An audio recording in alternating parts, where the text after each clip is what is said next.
Craignez-vous le mauvais œil, la sorcellerie, les sorts? J'ai une bonne nouvelle pour vous, pas seulement bonne, excellente nouvelle. Il y a des réponses percutantes. Je suis sûr que si vous écoutez cette vidéo du début à la fin, votre vie changera, mais elle changera. 180 degrés. Écoutez attentivement. Je vais commencer par une histoire impressionnante. Faites attention aux détails. Juan, une personne dans un quartier moyen qui commence lentement à réussir dans ses affaires, jusqu'à ce qu'il arrive vraiment à un endroit très honorable, tant en argent qu'en bien. Mais qu'est-ce qui s'est passé dans le processus? Penses-tu que Juan était heureux? Constamment, Juan craignait les complots des banques. Il a eu une mauvaise expérience avec une banque, qu'elle lui prenne son argent. Et au mauvais œil des voisins, des amis de l'école, à ce que diront les gens. Ah, comment il s'habille? Quelle maison il a? A-t-il acheté la nouvelle voiture? Et s'il a acheté la nouvelle voiture? C'est quelqu'un dont l'ego est constamment enflé, c'est-à-dire constamment. Juan, dans ce processus de croissance matérielle et de succès entrepreneurial, allait de pair avec un cœur brisé. Par conséquent, il ne pouvait pas en profiter avec sa famille. Ni lui ni sa famille ne profitaient l'un de l'autre, et il ne profitait pas non plus de ses biens. C'est-à-dire, il est arrivé à un point de rupture très sévère à l'interne, jusqu'à ce qu'il arrive à un point où il se pose une question qui a changé sa vie. Et à propos de cette question de Juan, vas-tu à notre cours aujourd'hui et vas-tu à la solution? Si Dieu le veut, à tes peurs et à tes craintes du mauvais œil, des sorts, des sorcelleries et de toutes sortes de mauvaises énergies dans ta vie. Écoute attentivement. Quelle était la question qui a été posée? Juan. Écoute attentivement. Juan s'est posé une question. Juan s'est posé une question à son apogée entrepreneurial et à son point le plus bas sur le plan émotionnel. C'est-à-dire, Juan vivait une contradiction très aiguë dans laquelle, extérieurement, il était un entrepreneur à succès. De succès incroyable. Des sommes d'argent dont il n'avait jamais rêvé, des honneurs dont il n'avait jamais rêvé.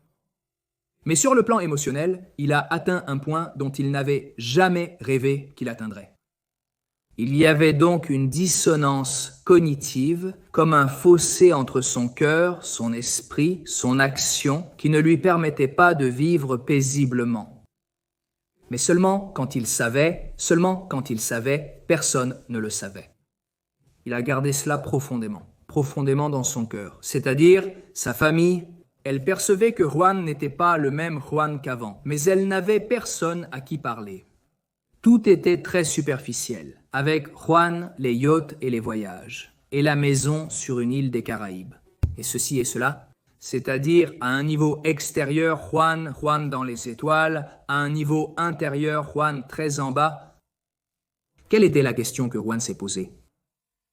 Et si toi et moi, et nous tous, pouvons déchiffrer la réponse à cette question que Juan s'est posée à un moment crucial qui a changé sa vie, je suis sûr que si tu comprends la réponse en profondeur, ta vie changera. Tu n'as pas besoin d'être au point où Juan en est.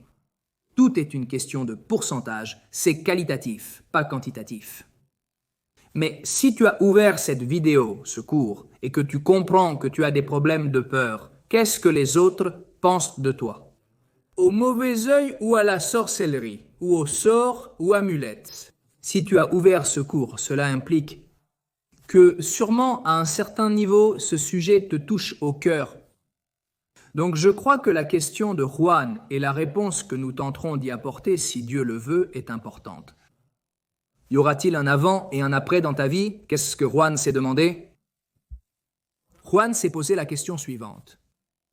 Comprendre qu'il a toujours rêvé d'avoir beaucoup d'argent, d'avoir du statut. Il venait d'une famille humble, et ce qu'il a obtenu, il ne l'a jamais rêvé. Comme mentionné, émotionnellement, il n'a jamais atteint ce point, comme nous l'avons déjà dit. On a commencé à se demander à quoi tout cela sert-il? À quoi tout cela sert-il? C'est-à-dire, il s'est dit à lui-même, suis-je venu dans ce monde pour faire de l'argent? Est-ce pour ça que je suis venu? À accumuler des biens? Et à craindre le système? Il pense que Juan, par peur du système, essayait de ne pas avoir d'argent à la banque. Nous parlons de millions de dollars de bénéfices mensuels.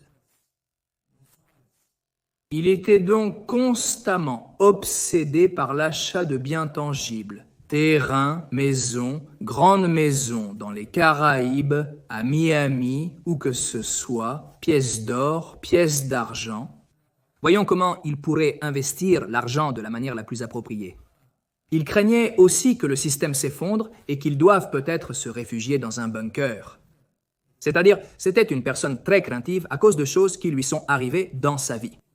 Il a vraiment eu des problèmes avec la banque et ceci et cela, et des gens qui l'ont escroqué. C'est-à-dire, il avait de quoi se baser à un certain niveau de détails objectifs. Mais ces détails objectifs l'ont conduit à une certaine obsession, à des peurs, à du mauvais œil, comme nous l'avons dit. Et on a commencé à se demander, mais tout ça pourquoi a-t-il commencé à comprendre? Dieu lui a offert un moment pristin pour commencer à évaluer sa vie et à comprendre. J'ai une famille. Il s'est dit qu'il m'aime. J'ai une maison. Je n'ai pas seulement une maison dans laquelle nous vivons, c'est une maison, une résidence, une propriété de millions de dollars. J'ai une maison là-bas, sur cette île, et un investissement là-bas, et ceci, et un bâtiment ici. Et il a demandé s'il était venu dans ce monde pour cette raison. Accumuler des biens tangibles en lesquels je ne fais même pas confiance à mon voisin. Je suis hanté par la crainte d'être volé à cause du mauvais œil et des commérages. Pour ça, je ne suis pas venu dans ce monde, donc il s'est demandé, pourquoi suis-je venu dans ce monde? Quel est le but de cette vie? Quel est le but de cette vie? Ça ne peut pas être ça, ça ne peut pas être ça. Et maintenant, nous allons essayer ensemble de déchiffrer le code. Selon la Torah, je vais essayer, si Dieu le veut, d'être fidèle à la Torah et à ce que Dieu nous enseigne dans la Torah. Quelles peuvent être certaines réponses qui sont des réponses fortes? Quel est le but de ta vie? Pourquoi es-tu ici? Pourquoi es-tu ici? Et cela, malheureusement, souvent dans de nombreux cas, on n'en parle pas. À l'école, au lycée, on n'en parle pas. À l'université, on ne l'enseigne pas. Ce sont des questions que quelqu'un qui est essentiellement dans le train de la vie n'a pas, entre guillemets, le temps de se poser. Essentiellement, une personne naît, nous naissons, et la société donne souvent le message « Bon, tu dois étudier, pourquoi ?» Parce que tu dois plus tard avoir un travail, et pour avoir un bon travail, tu dois étudier. École primaire, secondaire, université. Premier diplôme, deuxième diplôme, éventuellement doctorat, post-doctorat et plus. Essentiellement, on entre dans un train, dans une course dans laquelle on n'a pas souvent le temps de s'arrêter. Comme Juan a eu le mérite que Dieu lui a donné de réfléchir et changer sa vie à travers quelques secondes, peut-être d'un moment, pristine, dans lequel il s'est arrêté, a freiné. Cette course, pensez-vous à une course de chevaux qui galopent, vont de l'avant, c'est une course de chevaux. Quand ils s'arrêtent pour raisonner et penser, pour réfléchir où nous allons, et ainsi, cela à un niveau métaphorique, mais à notre niveau.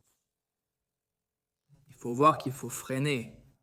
Et la question qui peut être, dans toute votre histoire académique, de la maternelle à l'université, ne vous a jamais été posée. Tu ne te l'es jamais posée. Et si tu te l'es posée, peut-être que le message était ça. Plus tard, maintenant, étudie, prépare-toi, gagne de l'argent, achète une maison. Et qu'est-ce qui se passe? Les gens s'endettent, des hypothèques, et qu'est-ce qu'ils sont? Comment joindre les deux bouts et éviter la saisie immobilière? C'est-à-dire, il y a constamment quelque chose qui inquiète, mais l'essentiel n'est pas occupé. C'est-à-dire, on est inquiet, mais on n'est pas occupé de ce dont on doit s'occuper. Quelles sont ces questions? Donc, dans ce cours, je veux t'offrir, si Dieu le veut, des réponses qui peuvent vraiment changer ta vie, et pas seulement comment te protéger et te protéger du mauvais œil et des sorts. Tu vas comprendre que c'est quelque chose de très mineur par rapport à ce que tu vas apprendre ici. Si Dieu le veut, la réponse que tu vas avoir te suffira pour le sujet de la sorcellerie et du mauvais œil. Ce sera un petit changement, comme on dit l'expression. En castillan, c'est un petit changement. Si Dieu le veut, tu obtiendras des réponses convaincantes pour ta vie. Heureuse, prospère et épanouie, tant sur le plan matériel que spirituel. Dans le judaïsme, le matériel et le spirituel sont indissociables. Si Dieu le veut, je t'expliquerai ça dans ce cours. Très bien, mais écoute attentivement jusqu'à la fin, car tu vas devoir, comme un puzzle, assembler de nombreuses pièces. Ce n'est pas quelque chose de difficile, ce n'est pas difficile, mais tu dois être très attentif, très attentive. Écoute, je veux te ramener avec ta mémoire, la mémoire de ton âme, disons, des milliers d'années en arrière. Ferme les yeux et pense. Un moment unique dans l'histoire qui a été le moment où Dieu s'est révélé pour la seule fois dans l'histoire. Cela ne s'est pas produit avant, et cela ne s'est pas produit après à un peuple entier, à des millions de personnes, c'est-à-dire le peuple d'Israël. Nous, toutes les 600 000 âmes mères du peuple d'Israël, étions sur le mont Sinaï lorsque nous avons reçu la Torah. Et cela, que vous soyez juifs ou juives, ou non juives, est pertinent pour vous, pour votre vie. Aujourd'hui, cette année et ce jour, à cet instant, écoute attentivement. Je vais très brièvement passer en revue quelques jalons historiques pour arriver à ce que je veux te dire. Essentiellement, comme tu le sais probablement, le peuple d'Israël était esclave en Égypte. Il était sous le régime égyptien. Très, très cruel. Dieu se révèle à Moïse qu'il va être le rédempteur du peuple d'Israël, le grand leader, le grand rabbin du peuple d'Israël. Et c'est vraiment ainsi que cela s'est passé. Dieu se révèle à Moïse. Moïse est essentiellement le leader du peuple d'Israël pour sortir de l'Égypte. Vous avez sûrement entendu parler des 10 grandes et célèbres plaies d'Égypte, de la rupture de la mer Rouge, de l'arrivée au mont Sinaï. Et là, quand Dieu nous offre sa belle et sainte Torah, la Bible, c'est-à-dire Dieu nous offre la Torah, maintenant la Torah. Je ne sais sûrement pas ce que vous savez et ce que vous ne savez pas, donc je vais essayer de vous donner quelques éléments pour vous faire entendre un peu ce qu'est la Torah. La Torah. Le mot Torah en hébreu vient du mot Ora, qui signifie enseignement. Essentiellement, Dieu, avec la Torah, est un livre de vie qui nous enseigne comment vivre dans ce monde matériel. Et emmener ce monde matériel, qui est le monde le plus bas des mondes, et le porter au monde le plus élevé, au-dessus du monde de tous les anges. C'est-à-dire, nous parlons de magnitude spirituelle impressionnante pour nous, êtres humains de chair et d'os, avec une âme à l'intérieur. Essentiellement, maintenant, qu'est-ce qui s'est passé à ce moment-là? Et cela a à voir avec ce que nous disons. Voici ce qui s'est passé. Dieu se révèle, vous avez sûrement entendu parler d'anges, de feu, de fumée, d'une scène spirituelle impressionnante, et Dieu, le Créateur tout-puissant, se révèle, comme nous l'avons dit auparavant, de manière unique dans l'histoire à tout un peuple. Auparavant et par la suite, Dieu s'est révélé à des individus, à de grands prophètes du peuple d'Israël. Nous commençons avec nos patriarches Abraham, Isaac, Jacob, par exemple, Moïse, bien sûr, c'est-à-dire les grands prophètes du peuple d'Israël. Aussi, par la suite, Dieu se révèle prophète du peuple d'Israël, bien sûr. Mais à l'échelle d'un peuple entier, qu'est-ce le peuple d'Israël, c'est unique dans l'histoire. Des millions de personnes, nous avons entendu 600 000 âmes mères, nous étions des millions. Mais il faut savoir qu'il y a au niveau spirituel, selon la Kabbale, les secrets de la Torah. Il y a 600 000 âmes mères du peuple israélien ramifiées en de nombreux corps. Pour le dire d'une certaine manière, pendant toutes les générations, jusqu'à la fin des générations. Et ces 600 000 mères de plus, nous étions là. Par conséquent, chaque juif, juive converti et converti au peuple israélien de manière orthodoxe ou précédemment, ou qui vont venir, c'est-à-dire de toutes les générations, nous étions tous là et avons entendu ce que je vais te dire maintenant. Cela a beaucoup à voir avec le mauvais œil et bien plus encore. C'est le premier indice de ce que je veux t'enseigner. Dieu, le Créateur, le Tout-Puissant. Il décide de se rebeller contre un peuple qui est le peuple d'Israël, le peuple de Dieu, et lui dire que c'est son peuple qui vient éclairer le monde et enseigner au monde et à nous-mêmes, au peuple d'Israël. Que faire? Comment vivre correctement selon la volonté de Dieu? C'est essentiellement la Torah. Dieu nous offre un livre dans lequel il nous dit comment vivre selon sa volonté. Qui est le créateur? C'est évidemment celui qui a créé le monde et qui crée le monde à chaque instant. Et il nous dit, voulez-vous savoir comment vivre? Étudiez la Torah, évidemment, la Torah avec les sages, la Torah écrite, la Torah orale. Le mot Torot est écrit dans la Torah au pluriel. Nos sages expliquent que Toro désigne la Torah écrite et la Torah orale. C'est la Torah que Dieu a enseignée à Moïse sur Har Sinaï, sur le mont Sinaï, et évidemment Moïse au peuple d'Israël. Et ainsi pour l'éternité. Je dis tout très brièvement parce que je veux aller au point où je veux aller. Juan s'est demandé, comme tu te le demandes peut-être aussi, pourquoi sommes-nous ici dans ce monde? Quelle est notre raison d'être? Quel est le but de ce monde? Maintenant, écoute attentivement. Les 2 premiers commandements, Dieu, le Créateur Tout-Puissant, les a dit. Nous n'avons pas seulement entendu la voix de Dieu, mais nous avons aussi vu les lettres en hébreu dans le ciel. C'est écrit dans la Torah en hébreu et ils ont vu les voix. Donc nous avons vu la voix de Dieu en lettres dans le ciel. C'est-à-dire, c'était une scène de magnitude spirituelle qui est impossible à décrire à notre niveau de langue, mais nous le disons comme nous l'avons étudié dans la Torah. Mais c'est quelque chose qu'il faut savoir, que la personne est incroyable, c'est impressionnant la personne, expliquent nos sages, que la personne la plus simple. Quelqu'un qui peut-être ne savait pas lire et écrire, peut-être qui est sorti d'Égypte.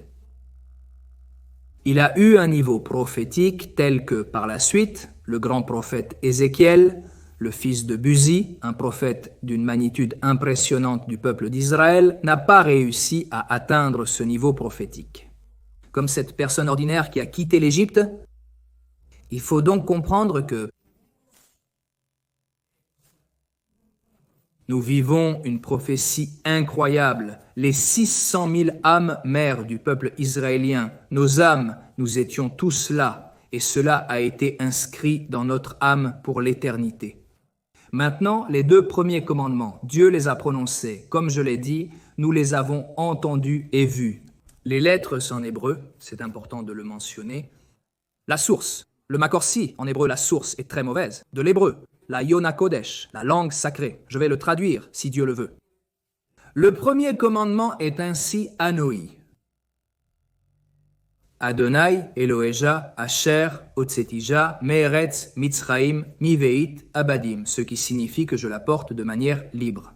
Je suis Dieu, ton Dieu, qui t'a sorti de la terre d'Égypte, de la maison de l'esclavage. Le 2e commandement est « Tu n'auras pas d'idole devant moi ». Ce qui serait, en résumé, l'interdiction de l'idolâtrie, l'interdiction de prier toute personne, objet, personne vivante ou morte, objet, n'importe quel type de chose. En dehors de, évidemment, se lier, comme le dit Dieu, tu n'auras pas d'idole devant moi. C'est-à-dire, Dieu dit à chaque personne, lie-toi à moi directement, c'est le message que Dieu nous dit. Et il est très intéressant que tout soit dit au singulier. Anoshi Hashem Elokeja, Elokeja est je suis toi, Dieu. Par conséquent, chaque individu ressenti, et c'est aussi un message éternel que Dieu te parle à toi, Dieu parle à chaque individu. C'est évidemment quelque chose de collectif, mais Dieu, pour une raison quelconque, a utilisé le langage singulier. C'est-à-dire,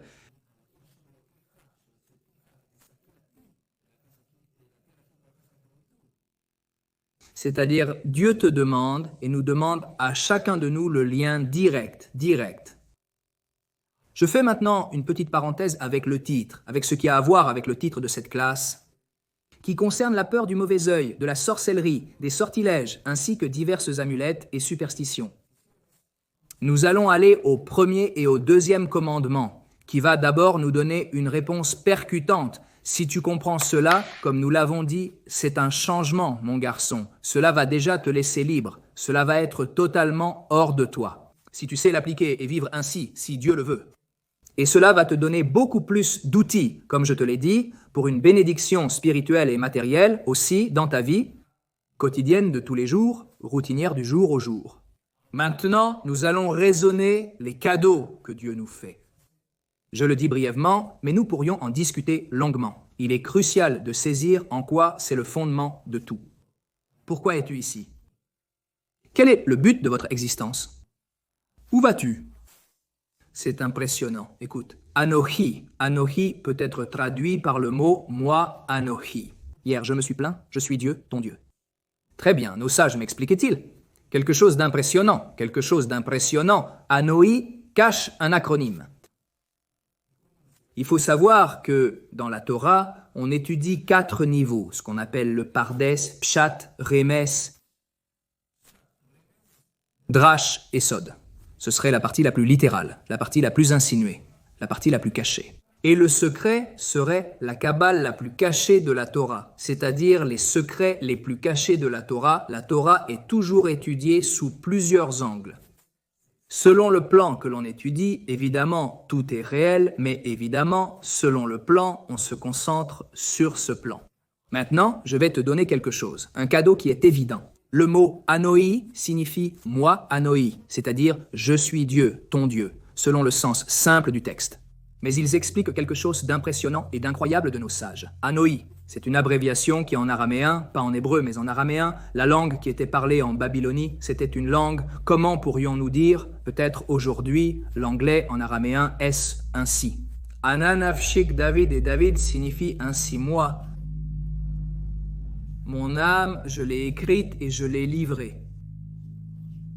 Dieu te dit, nous dit, ici à nous, moi avec la Torah que je vous offre, que nos sages expliquent que la Torah que Dieu dit. La Torah est un cadeau. De mes trésors les plus précieux que j'ai. C'est la Torah, la sainte Torah. Dis-moi, dit Anna. Anoji. Le premier commandement. Imaginez le premier mot du premier commandement. Anna, moi nafshi, mon âme ktavit, je l'ai écrit et je l'ai livré. Par conséquent, Dieu n'a pas seulement donné certaines lois ou certaines histoires intéressantes que Dieu nous permet, Dieu a livré, pour le dire d'une certaine manière, son âme dans la Torah. Dieu a livré son intérieur, on dit son ratson. Imprimé son volonté la plus profonde à travers la Torah. La Torah contient des lois et des histoires. Mais il faut savoir que tout ce que nous étudions dans la Torah a une valeur éternelle. Impossible d'étudier une histoire intéressante, non? Les histoires, chaque personnage et chaque action qu'il a faite et chaque intention qu'il a eue, cela enseigne à toute la génération que c'est quelque chose d'éternel. La Torah est éternelle, chaque lettre, chaque couronne de chaque, il faut savoir que les lettres ont des couronnes. Elles ont une mélodie déterminée. Lorsqu'on lit la Torah, par exemple, les jours de Shabbat, le samedi ou lors des fêtes, on lit la Torah, on la lit avec une mélodie déterminée. C'est comme une partition transmise de génération en génération. Quelle est cette partition, dans un certain aspect? En résumé, il y a une mélodie lorsqu'on lit la Torah, qui est liée aux couronnes et aux signes portés par les lettres. La Torah est une mère infinie provenant de Dieu, le Créateur Tout-Puissant. Son origine divine explique son caractère infini. En d'autres termes, peu importe ce que nous disons, ce n'est jamais assez. Par conséquent, il faut comprendre, si nous nous connectons à cela, que Dieu, le Créateur Tout-Puissant, nous a donné la Torah avec un amour infini et nous donne la Torah. Et puis il nous dit de ne pas avoir d'idole devant moi. C'est-à-dire, et ici, c'est quelque chose qui brise essentiellement tout ce qui peut être mauvais œil ou peur ou tout. C'est ainsi, si tu te concentres sur le fait qu'il y a ici un Créateur, le Tout-Puissant, qui a décidé de te créer. Le Dieu Tout-Puissant, maître de l'univers, de notre Terre, de toutes les planètes et des milliards de galaxies. Et c'est quelque chose de moindre, parce que nous pouvons aller dans le monde des anges. Et il y a des mondes d'anges au-dessus d'autres mondes. C'est-à-dire, il y a des types d'anges qui sont en quelque sorte de plus grande magnitude et d'autres plus petits selon leur mission dans le monde. C'est-à-dire, les anges sont envoyés de Dieu pour amener ce monde à un meilleur endroit. Évidemment, les anges sont des forces spirituelles de Dieu pour amener ce monde à un monde meilleur. En résumé très succinct. C'est-à-dire, pensez au Créateur du Tout-Puissant qui est le maître de tout l'univers, de toutes les galaxies, de tous les anges. Tout ce qui est dans ce monde que nous connaissons et que nous ne connaissons pas, inclut tout, est au-dessus de tout, est l'origine de tout, gouverne tout, jusqu'au moindre détail, expliquent nos sages. Chaque brin d'herbe qui existe dans le monde, chaque herbe, a un ange privé qui lui dit à chaque instant « grandis, grandis, grandis ». Alors, pensez-vous, un être humain qui a une âme, combien êtes-vous important pour Dieu? Dieu décide de te créer en cet instant. Le fait que tu sois vivant, que tu sois en vie, est une preuve irréfutable que Dieu t'aime, te crée en cet instant. Il te donne de l'oxygène, il te donne la vie et fait fonctionner ton corps. Et il t'aime. Et il a confiance en toi et attend de toi que tu accomplisses ta mission dans la vie. Donc, si la question « Qu'est-ce que je suis venu faire dans ce monde ?» tu ne te l'es pas posée, ou tu te l'es posée, mais tu ne savais pas. La réponse ici est un début. Évidemment, nous n'allons pas voir toutes les réponses ici, mais au moins, c'est un début. Si Dieu le veut, j'essaierai de dire du mieux que je peux. Si Dieu le veut, un conduit propre à ce que Dieu veut, que je dise « si Dieu le veut », selon la Torah, la Sainte Torah. C'est-à-dire, il faut comprendre que si tu comprends que Dieu le Créateur t'aime et te fait confiance, et tu dois essentiellement te connecter avec Dieu. Comme mentionné, le deuxième commandement interdit toute idolâtrie, qui a à voir avec des peurs du mauvais œil, des sorts, des sorcelleries. Qu'en pensez-vous? Qu'est-ce que c'est? Ceci, cela. Essentiellement, les gens pensent généralement à l'extérieur, à ce qu'ils diront, n'est-ce pas? Qui génère le mauvais œil. Allons à l'histoire de Juan et essayons de répondre. Et en fait, j'aimerais que tu m'écrives dans les commentaires ce que tu penses de ce que je te dis. Que dirais-tu à Juan? Si Juan te demandait de l'aide, que dirais-tu à Juan ou que te dirais-tu à toi-même? C'est si Dieu le veut. Nous nous verrons dans les commentaires. Mais maintenant, je veux te dire ce qui s'est passé avec Juan. Vraiment, les gens avaient une mauvaise image de Juan. Nous ne savons pas, peut-être qu'ils l'admiraient, et s'il était une bonne personne, ils l'aimaient et l'estimaient. Mais que Juan était essentiellement celui qui est entré dans une sorte de matrice. Dans un monde qu'il a généré de mauvais œil, ou qu'ils diront et penseront, et qu'il est essentiellement celui qui a créé le mauvais œil. D'une certaine manière, est-ce compréhensible? Le remède ne se trouve donc pas à l'extérieur. Que les autres arrêtent de penser à Juan si Juan commence à raisonner comment? Je vis une vie de bienveillance envers les autres, de préoccupation. Au lieu de vouloir accumuler des biens, être un accumulateur de biens et d'argent, voir comment je peux donner le mauvais œil à d'autres, cela disparaît. Pourquoi?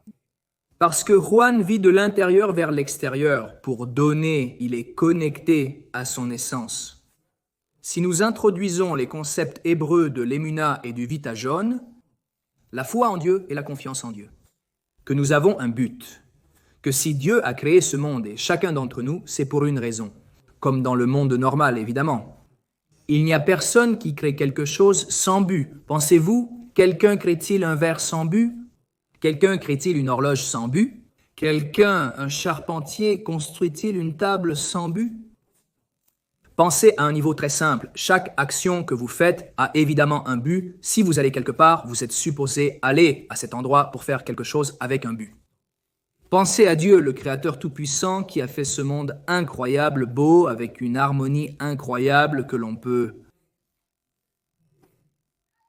apercevoir, peut être émerveillé, peut se délecter de chaque brine d'herbe de ce monde. Voir comment une petite fourmi bouge et comment un oiseau chante. Et le gazouillis des oiseaux et les arbres et les fleurs, et une vie de famille, et faire pour les autres, et un sourire, et ceci et cela. Faire le bien, vouloir le bien, sentir l'amour divin, accomplir la volonté de Dieu, être rempli de sa lumière et de sa confiance. C'est-à-dire, depuis contempler un beau paysage, jusqu'à faire le bien, même dans ton travail, à tous les niveaux. Faire ta mission dans la vie, c'est-à-dire, si tu comprends que ton travail peut évidemment faire partie de ta mission, c'est pour une raison que tu es là. Si c'est un travail qui est bon, c'est évidemment quelque chose de bon pour toi, et pour les autres, c'est quelque chose de positif et de bon. Dieu t'a sûrement mis là pour une mission. Si c'est mauvais pour toi, tu dois te questionner. Peut-être changer de travail, ça, évidemment, c'est quelque chose de très personnel, mais essentiellement, chaque instance de ta vie est une opportunité pour lui dire. Comme le livre des psaumes se termine, le chapitre 150, chaque âme te louera, ô Dieu, c'est-à-dire, mais l'âme n'est pas seulement une âme éthérée, c'est-à-dire, chaque âme qui est dans notre corps te louera. Mais comment louer Dieu? Évidemment, on peut le louer avec des psaumes. Ça, bien sûr, mais tu peux louer Dieu avec ta vie, en lui donnant un but. Donc, Nous revenons à l'exemple de Jean. Si Jean fait ça, il est en train de dire, au lieu de vouloir accumuler et avoir des intérêts égoïstes, je change de perspective et je me demande comment je peux aider mes voisins, mes amis, ma famille. Comment puis-je aider? Dans quoi suis-je bon? Suis-je bon en affaires? Peut-être que je peux les aider en affaires. Je suis bon pour donner des conseils. Je peux donner de bons conseils. Je suis bon pour donner des mots d'encouragement, c'est-à-dire dans ce que tu es bon. Voici des exemples. Tu penses à toi. En fait, c'est un exercice, pense à toi. Pense à toi. Tu as ce que tu as. Quelles sont les forces et les cadeaux que Dieu te donne? Quelles sont tes qualités personnelles et quelles sont tes difficultés? Qu'est-ce que c'est qui te coûte? Tout est un cadeau de Dieu. Ce qui te coûte est un signe que c'est ta mission de corriger. Au niveau des qualités personnelles, tu te fâches, tu manques de patience ou... As-tu des difficultés avec tout en général? Pense que je peux te faire une liste. Je peux te faire une liste de ce que tu fais bien, renforce ce qui te coûte, corrige ce qui te coûte. Regarde comment d'autres qui ont les mêmes difficultés, tu peux les aider. Tu es probablement le mieux placé pour les comprendre car tu vis une situation similaire. C'est-à-dire, c'est un très bon œil. C'est-à-dire, comment briser le mauvais œil avec un bon œil. Il y a un principe spirituel impressionnant qui dit ce qui suit, que l'obscurité s'éloigne avec la lumière. C'est-à-dire, tu peux penser à comment lutter contre le mauvais œil.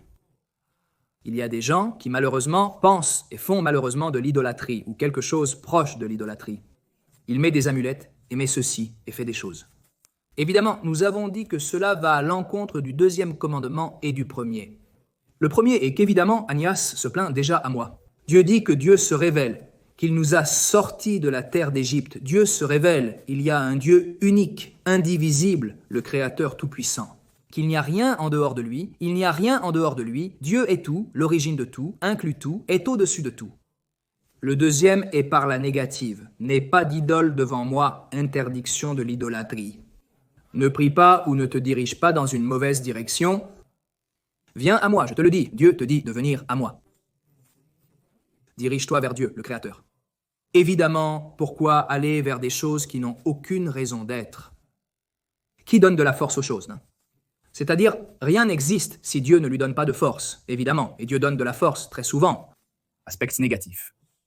Pour qu'on choisisse le bien, on pense évidemment que si tout ce monde était comme si l'expression tout était rose, c'est-à-dire tout, comme un grand film, où est-il? Ou comment peut-on choisir le bien? Évidemment, Dieu met des choses négatives, des choses positives pour que l'on choisisse le bien. En fait, il y a une étape qui est naturelle. Il y a un verset qui dit « Descendre est bas et tu choisiras la vie ».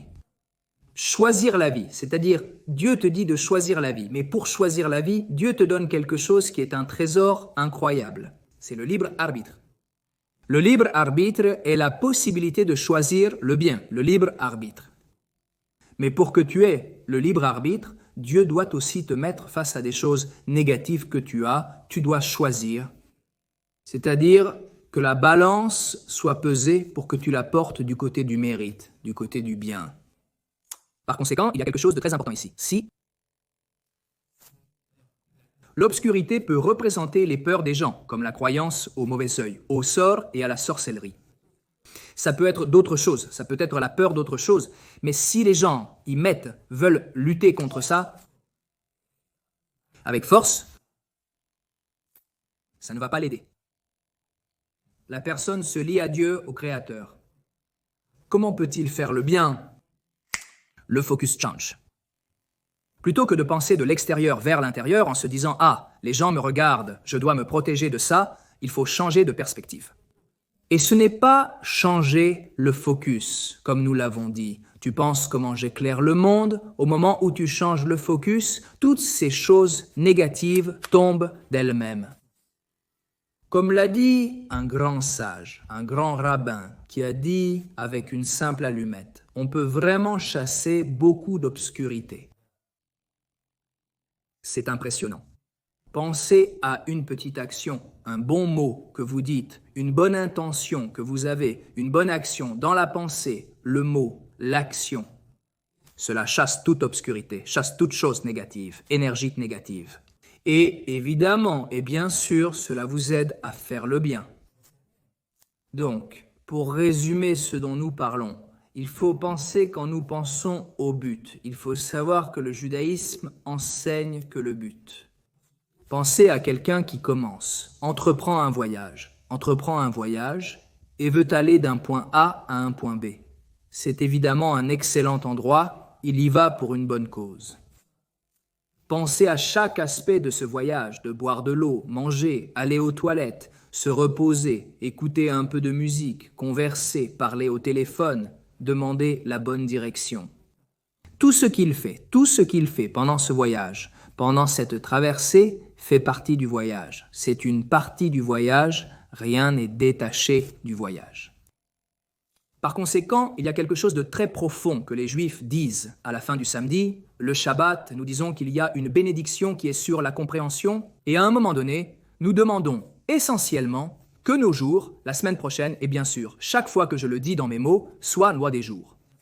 Avec l'attachement à Dieu, que nous sachions dissoudre entre le bien et le mal, entre l'obscurité et la lumière. Essentiellement, nous lui demandons que tous les jours soient attachés à l'attachement avec Dieu. Mais aussi le mot « attaché », explique un grand sage, c'est que tous les jours soient comme collés les uns aux autres. C'est-à-dire, cela signifie que comme nous l'avons dit dans le voyage, que chaque instant du voyage soit collé l'un à l'autre. Pour accomplir cette grande mission divine que je dois faire, par conséquent, il n'y a pas de pause au milieu. Les pauses sont un grand danger. Mais pense quelqu'un qui pense, par exemple, un soldat au commandement qui va sauver des otages. Pense qu'il est très attaché à son objectif de sauver. Pense que Dieu le permet. Le téléphone sonne et il commence à parler de la bourse, ou de voyage, ou de yacht, ou d'une maison.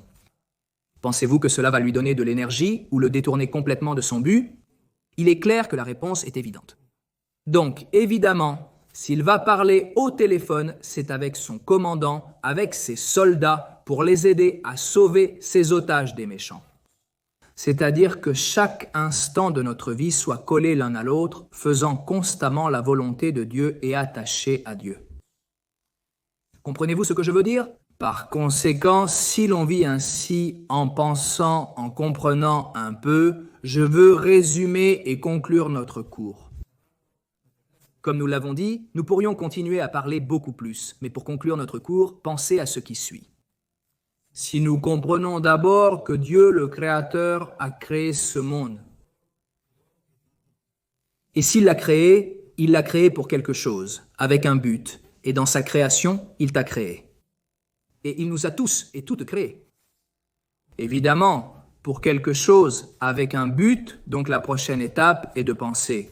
Et si Dieu a créé ce monde avec un but et m'a créé avec un but, donc quel est mon but? Que fais-je dans ce monde? Quel est le destin de ma vie? D'un point A à un point B, quelle direction ma vie prend-elle? Par conséquent, la réponse est évidemment la Torah. La Torah est ce qui nous donne la sagesse de savoir ce que Dieu attend de nous. Comme nous l'avons dit, Torah vient du mot oram, qui signifie enseigner. Dieu nous enseigne et nous montre comment faire sa volonté dans ce monde. Et comme nous l'avons dit, amener le monde d'un endroit très bas à un endroit très haut au-dessus des anges. Et Dieu veut aussi, comme nous l'avons dit, Dieu dans les 2 premiers commandements, par exemple, qu'il parle de manière particulière. Qu'est-ce qui s'est passé? Là, nous voyons comment Dieu veut un lien avec son humanité, avec nous, explique à nos sages dans le hassidisme que Dieu veut. On dit en hébreu, une dira batachtonim serait « Dieu veut une maison dans le monde le plus bas, et c'est nous, Dieu veut une maison, pense. » Une maison n'est pas un manoir, ce n'est pas une maison avec 4 murs et un toit et un sol. Une maison est un endroit où tu peux être toi-même, où tu peux parler à ta famille sans prétention, sans chercher le mot éloquent. Sois toi-même, connecte-toi avec amour, en étant authentique et en ouvrant ton cœur. C'est une bonne maison, c'est une maison saine, d'amour et d'affection, et de faire le bien pour les autres. Par conséquent, Dieu veut que nous le construisions de manière métaphorique. N'est-ce pas une maison? Vraiment, le Créateur de tout cela veut-il une maison dans nos cœurs, comme il est écrit dans la portion de... La Torah, la Parayat Teruma, dit ainsi, C'est quand les Juifs apportent des offrandes pour faire le Mishkan, le tabernacle, le temple dans le désert, après s'être sortis d'Égypte. Il dit ainsi, il dit ainsi. Écoutez ce verset ensuite en français. Voir Zuli Migdash, Veyahanti, Betoam, dit et construit pour moi un Migdash, un temple, et je résiderai en eux. Dieu ne dit pas qu'il résidera dans le temple, mais plutôt qu'il résidera en eux. Il souligne ainsi sa présence dans le cœur des croyants. Qu'est-ce que cela signifie? En nous, dans nos cœurs. Ainsi, en vivant de manière cohérente, nous vivons une vie pour faire la volonté de Dieu, connectés avec Dieu, parlant tous les jours avec Dieu, parle avec Dieu. En fait, je t'invite, et tu peux aussi me raconter dans les commentaires. Notre Serbe explique qu'il faut parler à Dieu comme à son meilleur ami, la personne qu'on aime le plus. Parle-lui avec ton cœur, sans être éloquent, sans mots éloquents. Ne parle pas comme tu parles, évidemment, avec beaucoup de respect, mais avec beaucoup d'amour. Demande à Dieu de l'aide, des conseils. Dis-lui ce qui te fait mal, ce qui te coûte, ce que tu aimes, ce que tu n'aimes pas. Demande-lui conseil, demande-lui comment faire. Comment accomplir au mieux sa mission dans la vie, là où l'on se trouve. Autrement dit, comment faire la volonté de Dieu avec sa vie et son cœur. Et oui, essentiellement, comme on dit en hébreu, Sumera Vasetov, laisse le négatif et fais le bien. Cela va directement t'aider à sortir de tout ce dont nous avons parlé auparavant. La peur du mal, du mauvais œil et des superstitions ne concerne pas les mauvaises anarchies, les sorcelleries et les sorts. Évidemment, tu dois laisser cela de côté. Tout type de peur extérieure ne t'occupe pas de ça. Si tu fais le bien, il prévaudra, laisse de côté tout le mal et les autres choses mauvaises que. Si tu sens que tu fais, laisse tout le mal et consacre-toi à faire le bien. Le bien est, comme nous l'avons dit, c'est comme cette allumette que tu allumes, cette lumière que tu irradies et le fait que tu irradies de la lumière. Tout ce négatif dont nous avons parlé avant, cela va tomber comme un château de cartes. Et lis-toi à Dieu, comme nous l'avons dit, parle à Dieu, fais le bien, essaie d'étudier. Par exemple, sur ma chaîne, j'essaye d'enseigner la Torah et tu peux voir d'autres vidéos qui pourraient t'intéresser. Et ainsi, essentiellement, au moment où tu te connectes avec Dieu et fais le bien arrive. Pourquoi? Parce que tu es connecté à la source, tu es connecté au Créateur, à celui qui te crée et t'aime. Nous, les Juifs, disons chaque matin que nous remercions Dieu pour le Modéani, le célèbre Modéani, la phrase de 12 mots, nous remercions Dieu pour l'âme qu'il nous a renouvelée et nous a donnée à nouveau, après avoir dormi. Et puis nous disons Rabbim Emuna Teja, grande est ta. Emouna, grande est ta foi. Dieu en moi, non, seule la foi est de toi vers Dieu. Dieu, le Créateur tout-puissant, a foi en toi, Dieu te fait confiance, t'aime. Mais comme nous l'avons dit, il te donne un cadeau très précieux, qui est le libre arbitre. C'est que tu choisisses la vie, que tu choisisses le bien, que tu te lies à Dieu, que tu te lies à la Torah, comme le disait la Torah juive orthodoxe. C'est pertinent pour le monde juif, le monde non juif, et pour nous tous, le peuple d'Israël. En tant qu'Orlagoïm, Dieu nous appelle à être une lumière pour les nations et à enseigner la Torah. Ce qui est pertinent pour chaque peuple, notamment pour Israël ou les autres nations, l'est évidemment pour tous. Pour que tous, si Dieu le veut, nous fassions la volonté de Dieu avec la joie d'un cœur, que nous fassions une maison pour Dieu, dans ce monde matériel et l'emporter, comme nous l'avons dit, sur un plan au-dessus de tous les mondes des anges. Impressionnant. Faire le bien, comme recevoir toute l'abondance, comme nous l'avons dit, comme revenir un peu, fermer et revenir à l'exemple de Jean, revenir et changer le focus. Au lieu de vouloir accumuler, il peut être bon d'accumuler, mais l'objectif est d'accumuler pour donner. C'est le grand secret. Recevoir l'abondance de Dieu, toute l'abondance que Dieu te donne, et quelle abondance Dieu te donne. As-tu un verre d'eau? As-tu une couverture en hiver pour te couvrir? As-tu une maison? As-tu une famille? Des amis? Du travail? Ce que tu as? Un vélo? Une voiture? Ce que tu as? As-tu un cahier? Un crayon? As-tu des chaussures? Ce que tu as? Merci Dieu, Todan Shem. Merci Dieu, remercie Dieu pour chaque instant de ta vie, pour chaque chose que tu as. Essaie de te connecter au monde de la Todlen, si c'est en hébreu, de la gratitude envers Dieu et ton prochain.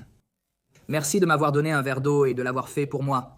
Ne prends rien pour acquis, pardonne ce que tu dois pardonner. C'est-à-dire, élimine toute mauvaise énergie de l'intérieur, pardonne-toi, pardonne aux autres, essaie de rester propre. Nous, les Juifs, nous pardonnons avant d'aller nous coucher chaque nuit. Nous pardonnons, il est essentiel de pardonner. Débarrasse-toi du mal, nous avons dit, surmera, ajoute-toi, le bien fait tout, fais le bien, pardonne et fais le bien. Associe-toi au bien et à toute l'abondance que Dieu te donne, pense à comment tu peux contribuer avec tout cela. Évidemment, cela ne signifie pas que tu donnes tout ce que tu as. Évidemment, tu dois être là. Tout est évidemment de manière équilibrée et balancée, comme toujours. Comme je dis, j'essaye de dire, associe-toi à Dieu et demande conseil à Dieu, évidemment, tout de manière équilibrée. Il est très important que tu ailles bien, que tu sois heureux, que tu aies ce que tu comprends, ce dont tu as vraiment besoin. Mais il est très important de recevoir et de donner. Et donner ne signifie pas seulement de l'argent. Donner peut être un bon mot d'encouragement, peut-être un sourire, un bonjour à un voisin ou une voisine, un bonjour. Donner un verre d'eau à ton garçon ou à ta fille quand il a soif. Remercier ton grand-père ou ta grand-mère, ton père, ta mère, remercier tes enfants. Comme tu as bien étudié aujourd'hui, comme tu m'as bien aidé avec la cuisine. Peu importe à laver la vaisselle. Merci, merci, merci. Qu'il soit très dans ta bouche. Remercie constamment Dieu, ton prochain et toi-même. Très important. Cela te donnera confiance en toi, confiance en toi. Remercie-toi pour chaque bonne chose que tu fais, donne-toi de la force. Ne minimise pas les bonnes actions que tu as faites ou voulues, même inachevées. C'est quelque chose qui n'a pas de valeur, tout a de la valeur, parole, pensée d'action, tout a de la valeur.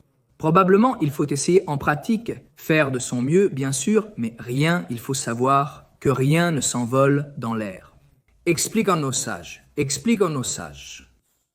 qu'il faut savoir que chaque pensée, je le dis en mots, chaque pensée, mot, action que tu as fait dans ce monde s'accumule, peut-être il peut y avoir un moment que Dieu nous le permet, une difficulté. Au niveau énergétique, disons, peut-être même des pensées bonnes que tu as eues mais que tu n'as pas pu réaliser, cela s'accumule et t'aide. C'est comme expliquent essentiellement nos sages, qu'avec une bonne action que l'on fait, on génère un ange, c'est essentiellement une force spirituelle.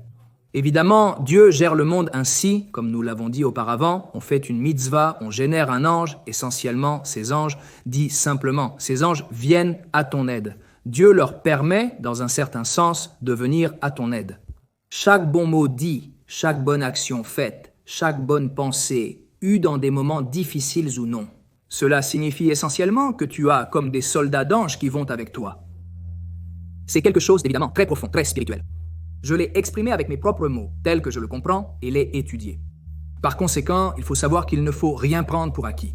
Ni ce que les autres ont fait pour toi, ni ce que Dieu fait pour toi, ni ce que tu fais pour toi ou pour les autres. À chaque instant, renforce-toi. Et renforce les autres. Cela doit être quelque chose d'expansif de ce que je te dis. Aide les autres à se renforcer et à accomplir la volonté de Dieu d'un même cœur. Et c'est ce que nous essayons de faire. Dans ma bien-aimée communauté Israel High, en fait, je t'invite, si tu le souhaites. C'est une communauté dont notre objectif est de faire le bien. C'est une communauté qui est ici sur terre, Israël. Et bien sûr, il y a des cours sur Internet, des formations et des rencontres, et nous aidons les familles de soldats. Nous voulons faire le bien et réfléchissons à comment y parvenir. C'est-à-dire que votre organisation fait tout pour faire le bien, comme nous l'avons dit. En fait, je t'invite à continuer à faire partie avec beaucoup de joie. C'est-à-dire, mais ainsi, pense à où tu es. Comment puis-je faire le bien à un niveau personnel, à un niveau dans mon travail? Pense à ton travail, à ta famille constamment. Comment puis-je faire le bien? Tout ce que Dieu me donne, avec tous ces cadeaux que Dieu me donne, comment puis-je aider? Que puis-je faire? Que tout soit. Avec beaucoup de succès et de bénédictions que nous avons le mérite de constamment dans nos vies, être aligné sur Dieu, le Créateur Tout-Puissant, et étudier la Torah, donc faire la volonté de Dieu, le Créateur. Avec beaucoup de joie et un bon cœur, nous nous retrouvons dans les commentaires succès et bénédictions.